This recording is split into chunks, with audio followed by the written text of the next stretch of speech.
झनक और मून की हुई आमने सामने मुलाकात। जी हाँ दोस्तों, हम बात कर रहे हैं स्टार प्लस के शो झनक की। तो दोस्तों, आगे बढ़ने से पहले अगर आप इस चैनल पर नए हैं तो इसे सब्सक्राइब कर दीजिए, साथ ही बेल आइकन दबाना ना भूलें। वीडियो अच्छा लगे तो इसे लाइक ज़रूर कीजिएगा। चलिए आगे बढ़ते हैं दोस्तों। झनक सीरियल में अभी तक आपने देखा, झनक ऋषि के लिए खाना लेकर आती है। ऋषि बोलता है, तुम खाना क्यों लेकर आई हो? मुझे लगा आपको भूख लगा होगा, इसलिए खाना लेकर आ गई। ऋषि बोलता है कि किसी और को भेज देती थी, तुम्हें आने की क्या ज़रूरत थी? झनक बोलती है कि आप मुझसे इस तरह क्यों बात करते हो? गांव में तो इस तरह आप मुझसे बात नहीं करते थे। मैंने क्या गलती की है? तो घर वालों को अपनी शादी के बारे में भी तो नहीं बताया। ताकि ऋषि ऋषि बोलते हुए चुप हो जाता है। चुप हो जाओ, एकदम चुप, बोलना भी मत कुछ भी।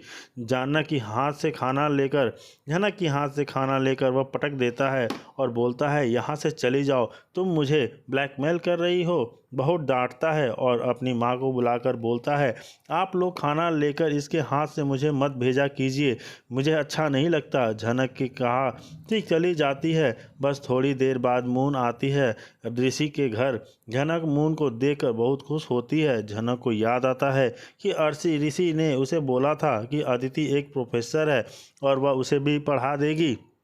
अदिति छवि से मिलती तभी अदिति की नज़र झनक पर आती है। ऋषि की माँ से पूछती है कि यह कौन है, यह लड़की कौन है? ऋषि की माँ बोलती है, तुम्हें नहीं पता, यह ऋषि के साथ गांव से आई थी। यह बहुत गरीब है, इसे काम की ज़रूरत थी, इसलिए यह यहाँ आ गई, तो हमने इसे रख लिया। क्योंकि ऋषि ने तुम्हें नहीं बताया? अदिति बोलती है कि नहीं, वो बात ही कितना करता है जो मुझे बताएगा। अदिति दुख से सोचने लगती है, इतनी बड़ी बात हो गई कि ऋषि किसी ने मुझे क्यों नहीं बताया। जी हाँ दोस्तों, तब अचानक झनक को बुरा लगने वाला है। लगता है कि ऋषि की शादी में हो रही है। जरा खुद से सोचने लगती है, मुझे क्यों बुरा लग रहा है? शहरी बाबू और अदिति की शादी हो रही है तो आगे की अपडेट। जी हाँ दोस्तों, इसी अब झनक अपने मन में सोचने लगती है, अगर ऋषि और मून की शादी हो रही है तो मुझे क्यों बुरा लग रहा है? लेकिन बुरा तो लगेगा ही, शादी किया उसने। वहीं दूसरी तरफ झनक की आंखों में आज भी उस दिन की हल्दी की चमक धुंधली पड़ चुकी थी। वह चमक जो उसके गरीब गांव की झोपड़ी में एक नया ख्वाब लेकर आई थी, जब ऋषि ने आलीशान घर की दीवारों में कहीं खो गई थी। ऋषि, उसका शहरी बाबू, उसकी जिसके साथ उसकी शादी एक अचानक हुई थी घटना थी, एक ऐसी घटना जिसे ऋषि ने अपने परिवार से छुपा रखा था। वह हल्दी का पीला रंग देखकर, जिसे लहर पहनकर उसने अपने सारे सपने बुने थे, अब किसी से दिल में एक तीखे कांटे की तरह चुभ रहा था। ऋषि के घर में जहां उसे अपनी पत्नी के रूप में कदम रखना था, वह एक अजनबी, एक नौकरानी के रूप में वहां कदम रखी थी, जिसे बस कुछ दिनों के लिए पनाह मिली थी। गांव में झनक के लिए ऋषि ने साथ प्यार और सम्मान के साथ सपने देखे थे, लेकिन यहाँ शहर में उसकी पहचान एक काम वाली बाई या एक अनाथ लड़की तक सिमट कर रह गई थी, जिसे दया के तौर पर काम की दिया गया था। मुंह दिखाई की रस्म एक क्रूर मजाक बनकर रह गई थी, क्योंकि कोई जानता था ही नहीं कि उसकी घर की बहू है। जब उसे एक गरीब गांव की लड़की समझ रहे थे। ऋषि ने इकलौते बेटे की शादी की चमक दमक को दूर पूरे शहर में मशहूर थी।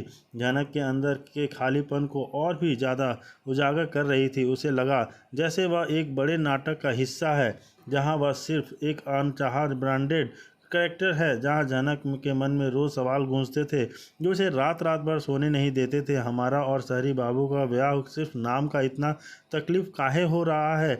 गांव में तो वह ऐसे नहीं थे। क्या शहर में आकर लोग बदल जाते हैं? क्या यह सब इसलिए हो रहा है क्योंकि हीरो ऋषि अब किसी और को पसंद करने लगा है? कहीं मैं इन आंसुओं को ऋषि को ब्लैकमेल तो नहीं कर रही, जैसे वह कहते हैं? यह सवाल उसके अकेलेपन और दर्द को और भी गहरा करते जा रहे थे। अगले दिन ऋषि की बचपन की दोस्त और मंगेतर अदिति का घर में आगमन हुआ। झनक का मासूम दिल उसे देखकर खुशी से झूम उठा। उसे याद आया कि ऋषि ने गांव में अपने वादा किया था कि अदिति एक प्रोफेसर है और वह उसे भी पढ़ाएगी, उसे एक नई जिंदगी देगी। झनक ने सोचा, शायद अब उसकी किस्मत बदलने वाली है। अदिति उसे इस घटना भरे माहौल में से बाहर निकालेगी, लेकिन यह खुशी के पल की ही थोड़ी देर के लिए रह गई। ऋषि की माँ ने अदिति का स्वागत करते हुए पूछा, अदिति तुम जानती हो यह कौन है? और इससे पहले कि अदिति कुछ जवाब देती, ऋषि की माँ ने कहा, यह झनक है, वह गरीब लड़की जो ऋषि के साथ गांव से आई थी। इसे काम की ज़रूरत थी तो हमने इसे यहाँ रख लिया। सुनकर झनक के दिल में टुकड़े टुकड़े हो गए। ऋषि की माँ की बातों में एक अजीब सा उत्साह था जो झनक को एक दया पात्र साबित कर रहा था। अब अदिति ने ऋषि की माँ से पूछा, तो क्या ऋषि ने आपको बताया कि वह इसे लेकर क्यों आया है? ऋषि की माँ ने पलटकर पूछा, क्या पूछा? ऋषि ने तुम्हें नहीं बताया कि यह कौन है? इस पर अदिति का सहज बयान आता है कि वह बात ही कितना करता है जो मुझे बताएगा कि यह कौन है। और एक झनक को एक गया ऋषि को सच में इतनी बड़ी बात अपनी शादी को अदिति को छिपाना जरूरी लगा।